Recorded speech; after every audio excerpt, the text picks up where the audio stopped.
మాట్లాడిందే అలా కోడలు డెలివరీ అయిందట, పురుడు ఎత్తారట, బిడ పుట్టిందట చెల్లె చెప్పుకోవడానికి వచ్చింది. అబ్బా మొన్ననే పెళ్ళయింది కదనే, అప్పుడే బిడ్డ పుట్టింది, మళ్ళీ మనకు పురుడుకు చెప్పిపోవడానికి కూడా వస్తుందా?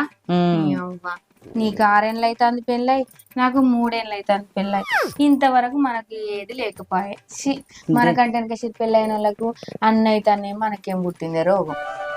మనం ఏం చేస్తామే, దేవుని చేతులు ఉన్నది, దేవుడు అయినప్పుడు మనం ఏం చేస్తాం చెల్లె? దేవుడు వచ్చి చేస్తాడా? ఊకో, మానవులు మంచోళ్ళు కాదు. ఓపిస్తుంది అన్న దేవుడు వరవి అందే, వీళ్ళు ఏం చేస్తారు? నీ పిచ్చి మొక్క వాళ్ళ చెప్పు సపడేకుండా. గిన్నె ఏళ్ళు అవుతుందా అక్క?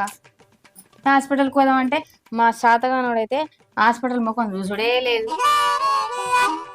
ఎన్ని హాస్పిటల్ తిరిగినా, ఎన్ని దవాఖానలు తిరిగినా నువ్వు అయ్యేటప్పుడు అయితే చెల్లె బాధపడద్దు, ఏం చెప్తాం. కానీ ఆ ఆలోచన ఎంత మస్తు అనిపిస్తుంది అక్క. కొంచెం కడుపేసుకొని ఇల్లంతా తిరిగితే, పిల్లలు కొడితే మస్తు సంబరం కదా.